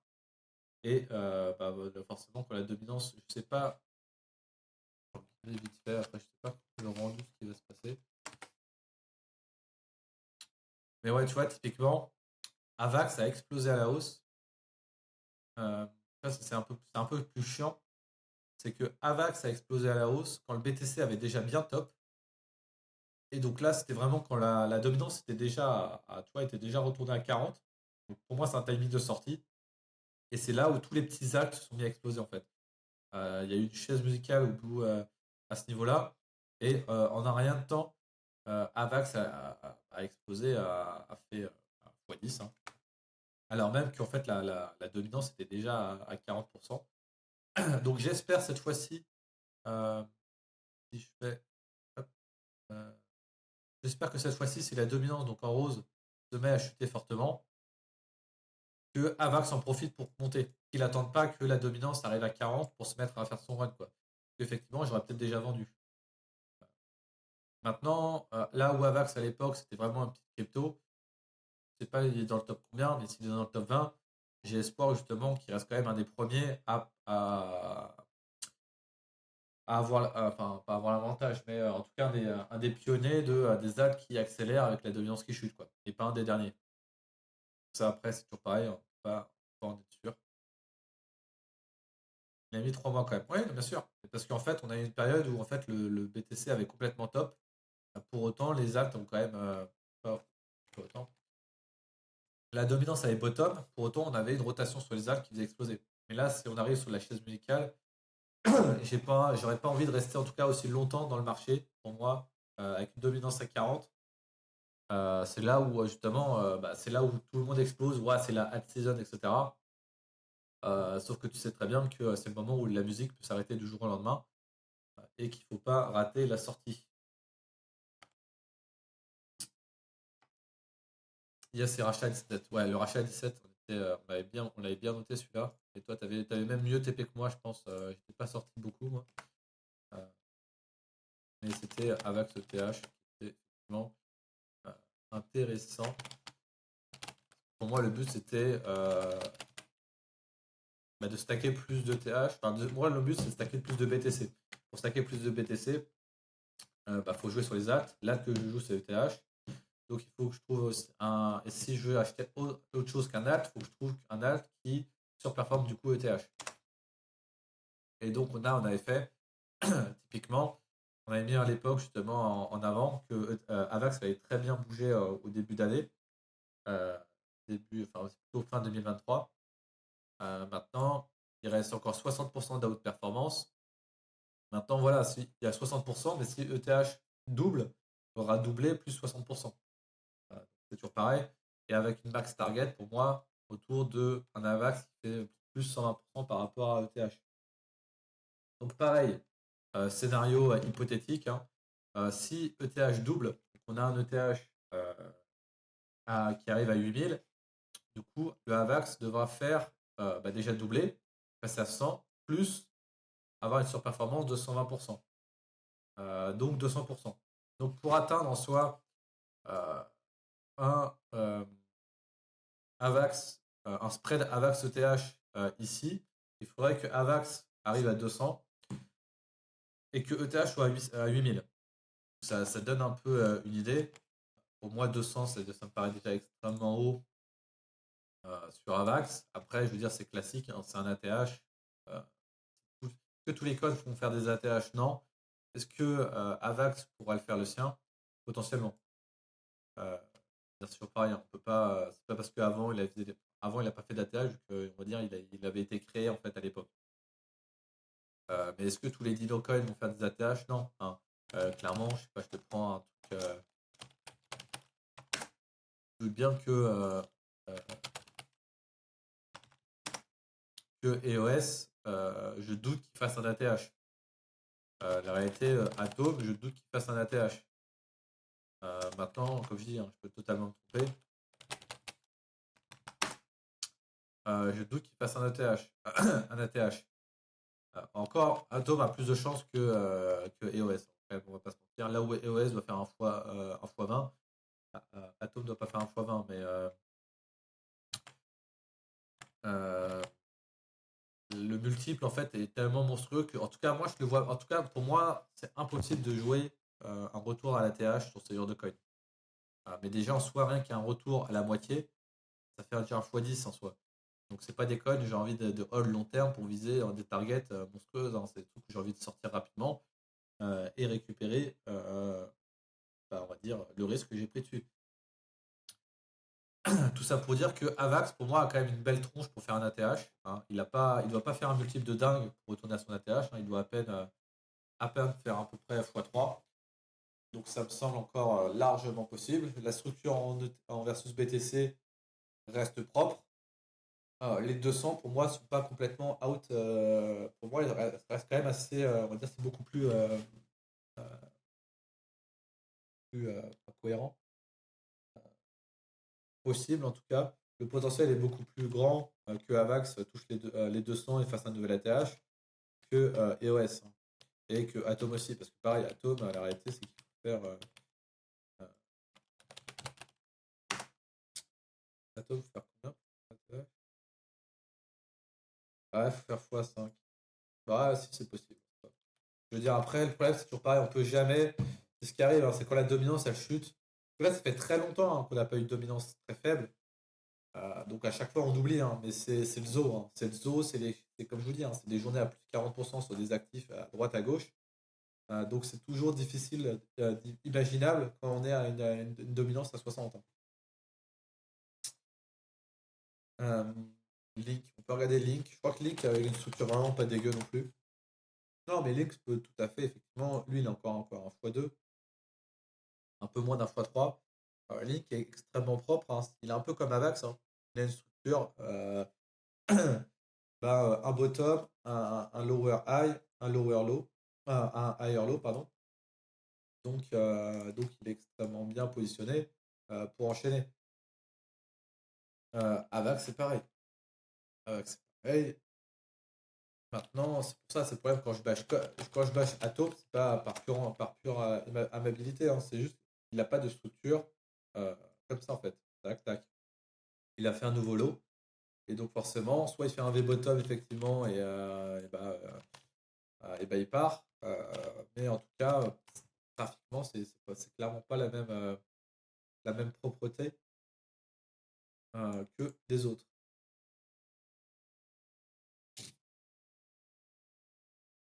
La sainte raison des 12 encore frappé. Voilà, voilà.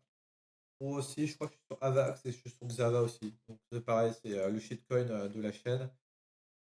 Euh, je l'avais TP lui à l'époque à 2, j'ai remis ce que j'ai TP. Il n'a pas fait de nouveau bottom. pareil, en fait, je vise un retour, je crois que je vise un retour au niveau des 4 et ça fait déjà un fois 5 fois 6. Euh, j'ai sûrement le TP en même temps que je TP Avax, hein. Mais c'est voilà, c'est pareil, c'est un peu un pari sur le côté, dans la même thématique, avec un multiple qui va être potentiellement plus grand, mais forcément, je mets une allocation beaucoup plus faible. CRV, je crois que toi, tu me sors toujours les trucs. On sent l'âme du boomer, hein. Le CRV, ça tu l'as bien maîtrisé, je pense, en 2021 et même avant, et t'as pas envie de le lâcher. Je crois qu'on en avait parlé à l'époque. Bah, il arrive déjà sous les grosses résistances, hein. Forcément, la grosse zone qu'il y avait à l'époque ici, ça va taper. Maintenant, euh, forcément, il va potentiellement pullback parce que c'est le niveau de résistance. Mais comme pour moi, je dis pour moi, les 3 ou 4 prochaines semaines, ça va être la folie sur les marchés. Donc te dire qu'il faut 100% TP parce qu'on est sous résistance, pas forcément. Ça dépend justement, pareil, de la gestion du risque, etc. Mais forcément, il peut devenir débile. Donc aller rapidement taper de nouveau les 5. Inside si forcément tu avais rechargé à 0,2 quoi. Bon, je me bouge un coup.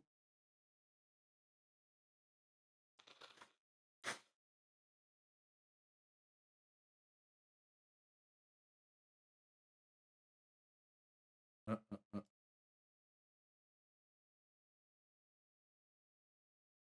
J'ai vendu à 6. J'ai vendu 6. Et t'as racheté à 0,23? Non.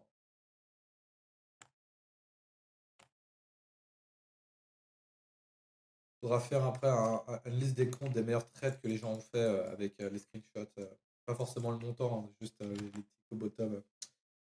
Que là, on a potentiellement un monstre parmi nous qui tapait les tops, les perfect tops, qui achète les perfect bottoms sur ses shitcoins préférés. Euh, euh, bah, vraiment, bah bravo. Donc, mais forcément, après, sur pareil, hein, si effectivement l'argent que tu as gagné est phénoménal, faut pas hésiter à sortir la moitié, même si en soi, d'ailleurs, on fait encore un x5. Je veux dire, tu feras déjà un x5 sur la moitié que tu as. Donc, j'ai insane. Maintenant, effectivement, ça peut devenir largement plus débile une fois que la dominance a chuté, quoi. Je vais passer sol. Bah, sol, alors, sol, c'est comme ETH, hein, on est stock sous la résistance. On a une belle accumulation, accumulation au-dessus des 100, 120, 150, 130. Beau breakout sous la résistance. Maintenant, je veux dire, voilà, il suffit juste que le BTC arrive à se maintenir, pousser à 110, 100, 110, avoir une dominance qui chute, et là, et bah, c'est là, c'est le Graal, hein. C'est que derrière, bon, les gens, ils vont encore dire cup and handle ou je ne sais quelle connerie, hein. Je t'entends, tu vas venir, non, il est plus à place. Euh, mais, euh, mais effectivement, derrière, bah, c'est déjà au moins x2, hein, donc un 480 ne surprendrait pas. Et c'est pareil, hein, c'est des trades monstrueux, hein, pour ceux qui ont acheté, qui ont cru encore à Solana à 20, c'est un x20, quoi. Monstrueux en termes de perte. Là, j'aurais pas fait x20 en tout cas à la fin du bull run, moi. C'est toujours pareil, hein, c'est parfaitement maîtrisé et c'est il faut de la conviction. Et forcément, bah, ce marché-là récompense rapidement les gens qui ont de la conviction et qui achètent les bonnes choses. Ça, c'est clair. Mais après, il ne faut pas oublier que la réalité, c'est que derrière, c'est 95% de shitcoin, voire 99%, et qu'il va falloir TP pour valider les gains, hein. C'est bien d'avoir des gains sur papier, mais le but, c'est les vrais gains, c'est quand vous avez vendu, hein.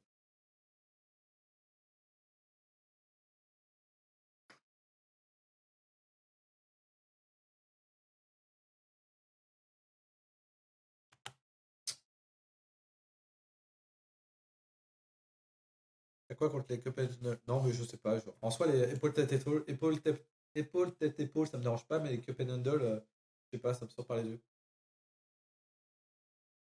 J'avais peut-être trop vu qu'ils n'ont 400. Parce que pareil, BTC, j'étais là. J'étais en mode, ah bah, cup and handle. Pareil, là, hop, regarde. Épaule, tête, épaule. Hop. épaule, tête, épaule. Et je veux dire, tu vois, genre, quand tu vois ça tout le temps en permanence sur Twitter, etc., moi, ça me saoule, tu vois. Mais peut-être, peut-être. Mais en tout cas, j'essaye pas d'expliquer les mouvements de prix en trouvant une figure chartiste, quoi. Euh, Tao, Tao. C'est quoi cette merde? C'est la crypto. Ah oui, c'est. Quelle sort, c'est la crypto IA, là. La fameuse crypto IA décentralisée. Hmm. Ah, voilà, un truc avec plus historique. Le Penhandle, si tu veux, mais en soi, la réalité, c'est que surtout, le plus important, c'est que on arrive sur ces niveaux d'ATH. Forcément, elle est supposée accélérer euh, à ce moment-là, quoi.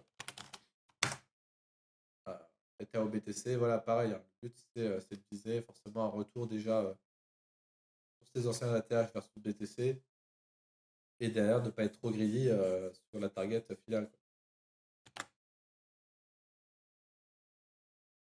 Mm. J'ai pas d'histo, donc soit tu me donnes peut-être que tu me donnes un truc où il y en a plus, mais sur Bitget.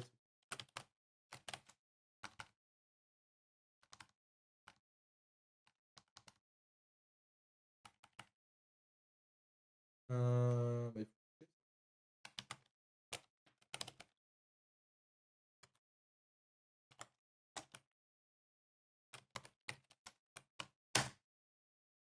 ah oui, effectivement.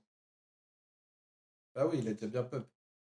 Oui, bah en fait, c'est pareil, hein, c'est qu'il va se mettre à il va se mettre à accélérer parce qu'il a fait un break d'ATH, tu vois. Pour moi, il va pas faire accélérer parce qu'il a fait une cup and handle, mais en soi, si tu veux, en soi, si ça peut te rassurer. Maintenant, effectivement, il avait fait un super range, euh, visait deux fois au-dessus du range, me paraît déjà une bonne target. Maintenant, je crois qu'en plus ça concorde avec celle en BTC. En tout cas, pour moi, si j'aurais sur d'actifs, c'est un peu comme ça que je le verrais.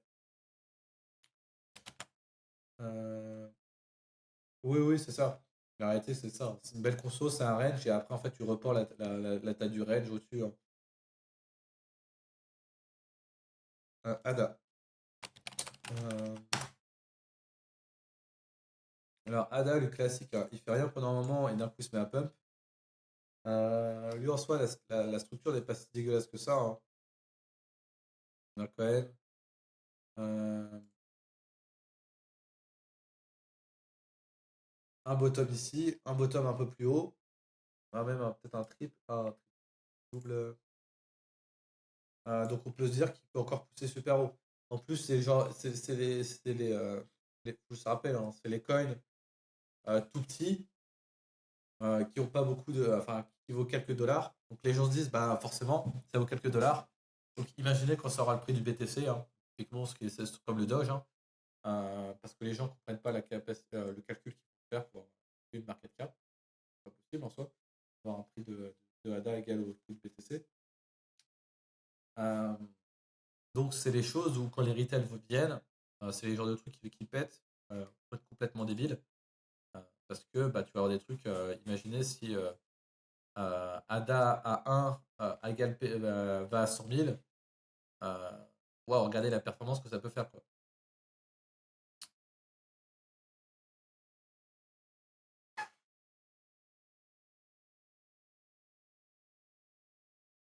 Oui, oui, en plus il a été catalysé. Son ADA, XRP, ils ont été catalysés grâce au mandat de Trump, hein. Ça, c'est clair et net. Mais oui, non, mais je vois ce que tu veux dire. Je l'avais acheté pour 2018 pour ça quand j'ai commencé. Non, mais c'est pas une critique, hein. C'est juste typiquement l'erreur que font. J'en parlais avec quelqu'un complètement débutant qui est d'accord. On parlait finance, etc. Il fait, ouais, tu connais les cryptos. Il a commencé à me parler des cryptos en me disant, ouais, j'ai acheté ça. J'imagine que quand ça aura ce prix-là, enfin, ça va faire, l'aura le prix du BTC, ce sera une scène, etc. Et j'ai dû juste lui expliquer que, en fait, mathématiquement, c'est pas comme ça qu'il faut faire. Et c'est pas contre vous, c'est juste quand tu connais rien dans un sujet, forcément, tu te fais piéger par ce genre de trucs. Bien sûr que non, le Doge n'aura jamais, ne vaudra jamais 100 000 dollars. Parce que c'est pas parce que le prix du Doge est égal au prix du BTC. Un Doge est égal à un BTC que sa même market cap. Et maintenant que tu le sais, forcément, ça te paraît complètement dérisoire, mais les nouveaux qui rentrent sur le marché, ils pensent clairement encore comme ça. Euh, donc, c'est pas. Il le faut encore, les nouveaux qui vont rentrer, et dans 4 ans encore. Et je veux dire, c'est. On m'a parlé avec Munet, un coup.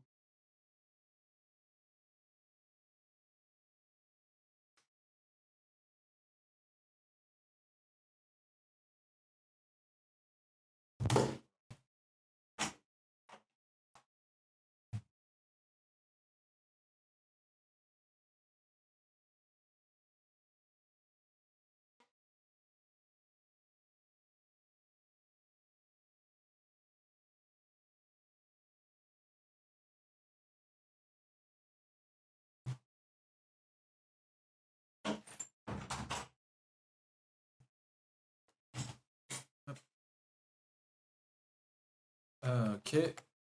Mais en soi, la réaction est débile, comme dit tant. Ah non, mais bien sûr que c'est complètement débile. Mais je veux dire, c'est normal, c'est parce que tu connais rien en fait. C'est même moi, quand je suis arrivé, j'ai dû penser à ça assez rapidement. Une fois que forcément tu te renseignes, tu comprends que ça n'a aucun sens. Mais pour ça, il faut te renseigner. Et forcément, quand tu rentres dans un marché et que tu connais rien, la première chose que tu fais, c'est pas forcément te renseigner, c'est d'appuyer directement sur les boutons parce que ton code que tu regardes, il monte quoi. Enfin, malgré moi, j'étais à 7 cents, vendu à 1,2. Non, mais je veux dire, forcément, si t'es arrivé quand même à une période où assez early au niveau retail, tu t'en es très bien sorti, et tant mieux, hein. Mais le but, c'est forcément, c'est pas. C'est souvent, t'apprends en perdant, mais si t'arrives à perdre et en même temps, t'as gagné de l'argent, encore mieux, hein. Et c'est clair que c'est comme ça que le premier bull run. Le premier bull run, je me suis fait découper aussi derrière sur le bear market, hein. Je veux dire, c'est tout à fait normal de se faire avoir par X ou Y piège. C'est ce qui te forme et c'est ce qui t'évite de refaire les mêmes erreurs à l'heure actuelle, hein. Et tu verras, le but c'est dans ce run-là, c'est de sortir indemne et il y en a qui vont afficher leurs résultats et qui ne sortiront pas. Ils se feront détruire sur le bear market et encore et encore en fait. Ils feront des meilleures performances que toi sur le papier, mais ils sont incapables de vendre et de sécuriser. Alors j'avais beaucoup de cochonneries sur. Bah, LTC c'est propre, hein. LTC c'est propre pour le coup. On a très, très fortement accumulé hein, sur cette zone ici. Donc derrière, on a réussi à casser. Donc maintenant, je veux dire, on déroule, hein. Tant qu'on ne clôture pas en dessous du retour au niveau des 100, il va dérouler hein, pour aller viser les 300, voire 400. Euh, c'est tout à fait possible. Quand je suis arrivé dans la crypto, j'ai découvert par hasard le lien entre market cap supply et prix. Oh merde. Ah ouais, non, mais de toute façon, tu découvres des trucs une fois que tu t'intéresses un peu, etc. Le but, comme je dis, c'est de découvrir avant que tu perdes tout, quoi. Forcément, bon, c'est peut-être moins formateur parce qu'au moins, tu as compris la leçon, mais au moins, tu es sûr d'avoir compris le truc.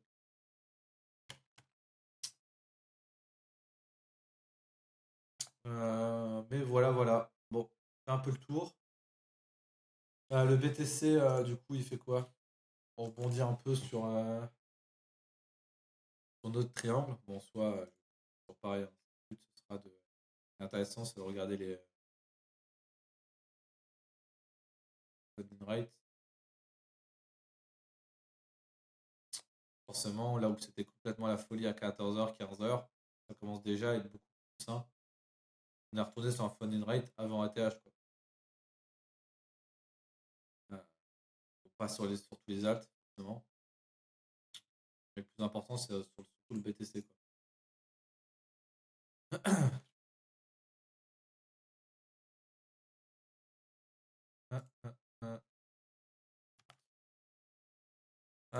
Mais oui, il y aura peut-être une continuation de la purge. C'est tout à fait viable. Maintenant, je veux dire, c'est classique, hein. Faut juste pas paniquer. De toute façon, si vous paniquez, vous n'arrivez pas à dormir, etc., c'est soit vous avez trop d'argent psychologiquement et il faut TP. Je veux dire, il n'y a aucune honte à TP, même si on n'est pas sur le ATH. Soit vous avez trop de levier. Dans ces cas-là, bah, pareil, il faut TP et TP ou je sais pas quoi. Ça vous empêche de dormir, c'est que c'est pas tout, hein, mais moi, c'est en tout cas des trucs que j'ai appris en 2021. Euh, alors moi, de toute façon, après on pourra parler, de toute façon, vous connaissez, hein. J'ai utilisé très rarement du levier. Quand je faisais encore beaucoup de levier en 2021, c'était du levier 1,5. Et quand j'étais en levier 1,5, et peut-être que je le poussais à 1,8, voire 2, et j'arrivais plus à dormir. Et donc là, je me suis dit, bah, c'est pas possible. Qu'est-ce qui se passe? J'arrive pas à dormir. J'étais obnubilé. Et c'était impossible pour moi de dormir avec un compte en levier 2. Il y en a qui arrivent à dormir avec un compte en levier 5, tant mieux pour eux. Mais moi, c'était pas possible. Donc en fait, ça m'a permis de TP et forcément, ça m'a sauvé plusieurs fois quand il y avait des pullbacks, un pullback de moins 20%, d'être en levier x2 sur des alts. Ah bah, tu te retrouves très rapidement à poil sur le coup, quoi.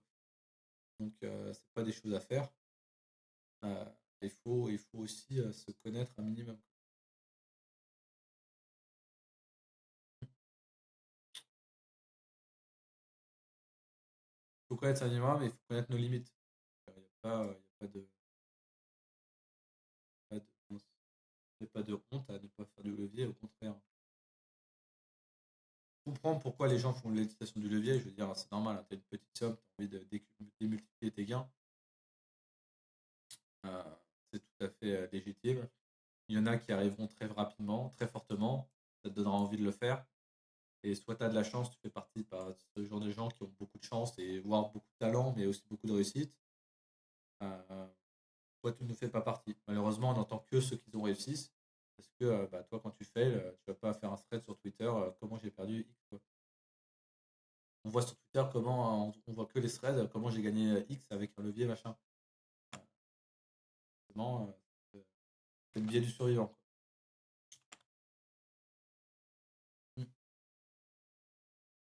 Mm. Alright. Je sais pas si vous avez des questions.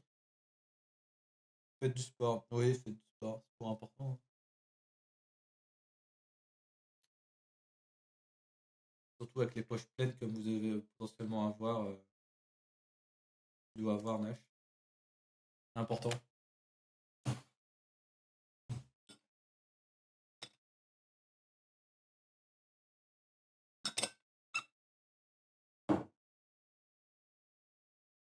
Pas de soucis.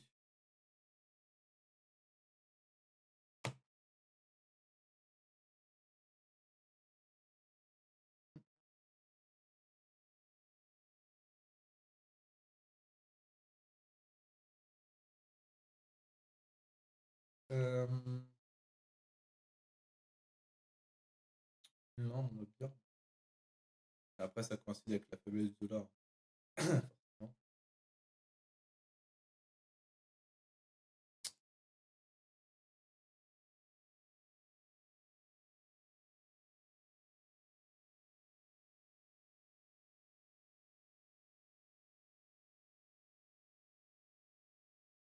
Et je peux l'arbitrage.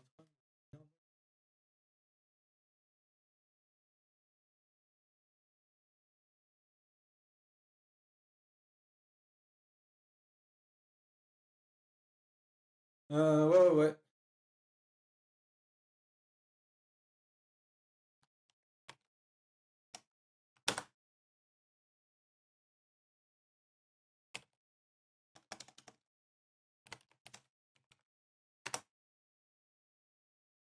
Je vois, on arrivait à 100K, on avait un funding à 0,1.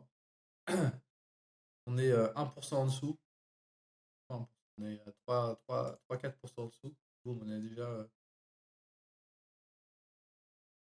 Voilà. Maintenant, vous comprenez pourquoi ça sell-off. On a eu un funding légendaire à 100 000. Derrière, c'est bon, on fait un pullback. Hop, il est reparti directement à 0,2, quoi. C'était pas, absolument pas sustainable, quoi. Une suggestion pour un x10, c'est là que je devais donner le crypto qui va faire un x10. Voilà, tu peux le mettre dans la barre là. Attends, je bouge un coup.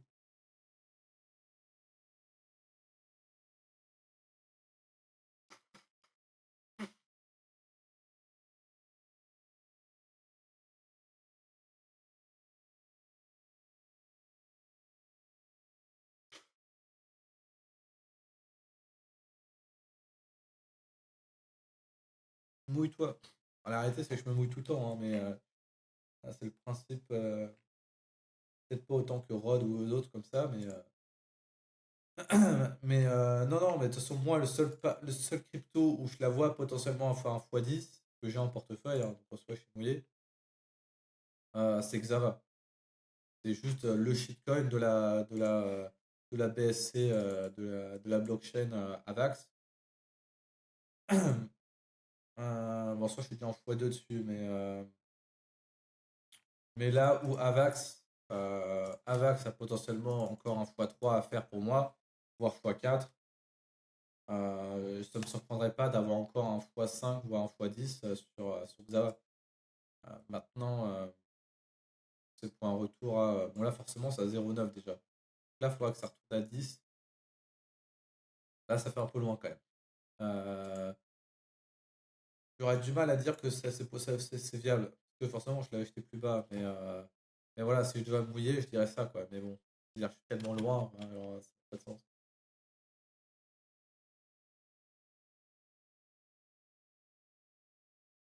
Euh, un levier x3 appliqué à la valeur globale du compte en boule.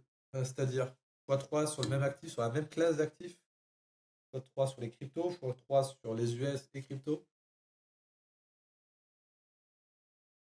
Day Ayer Clore Spark. Ouais, tu vois, tu m'as donné 4 cryptos, j'en connais aucune. C'est pour te dire à quel point je ne bouille plus dans le shitcoin. Je suis devenu trop vieux pour ça. Donc pour moi, le plus gros multiple que je me vois faire, c'est en tout cas sur Xava. Voilà. Pourtant, le truc, il n'y a rien derrière, hein. Enfin, je crois qu'il y a un truc vite fait. Enfin, c'est un launch de nouvelles codes sur la BSC AVAX. Euh, mais il y a eu une grosse hype à l'époque en 2021. Est-ce qu'il y aura de nouveau la hype avec le bull market? Pas du tout. Ouais, il y en a trop pour les connaître totalement. Et puis, j'ai pas la volonté de les connaître. Donc, je peux pas les connaître. Phil, oh là là, le flash que j'ai eu, Phil. Ouais, le shitcoin originel. Ah ouais, ouais, on dirait les trucs. C'est quoi aussi c'est le H-bar ou les trucs comme ça là. Ah là là, la bonne époque. What the fuck le H-bar? Oh là là là là.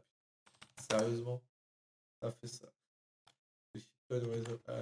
Yota, faut pas critiquer Yota. Yota, c'est mon poulain. C'est mon poulain de 2017. Euh, ouais, ouais, ouais, c'est beau.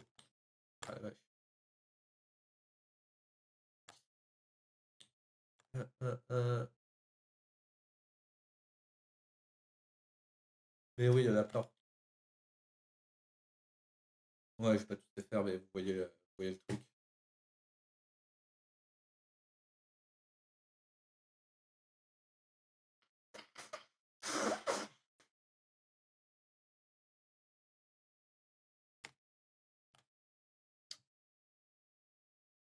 L'école Jurassic Park, ouais, c'est ça, hein. Mais vous rigolerez, mais dans 10 ans, on sera littéralement des boomers sur les cryptos. Je veux dire, on se marra en regardant des OMG, des EOS, des IOTA encore. Lisk, je connais pas, je me rappelle pas. Mais je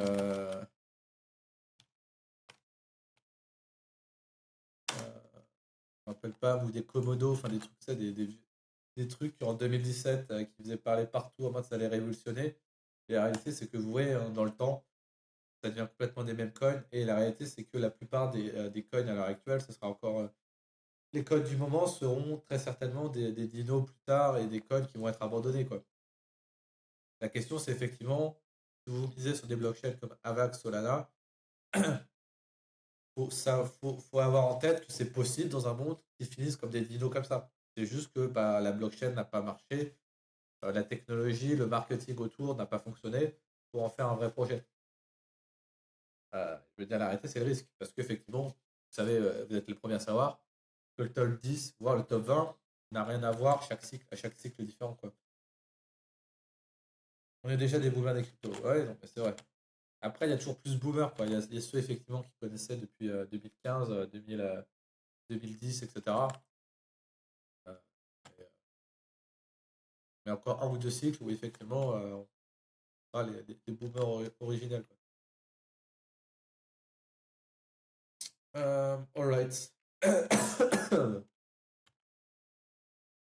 2016 pour moi.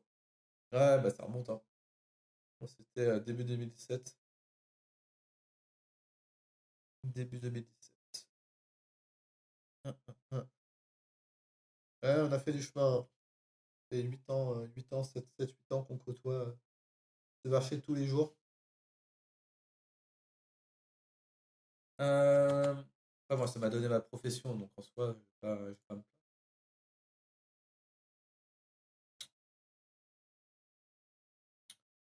alright. Je pense qu'on a quand même pas mal clôturé.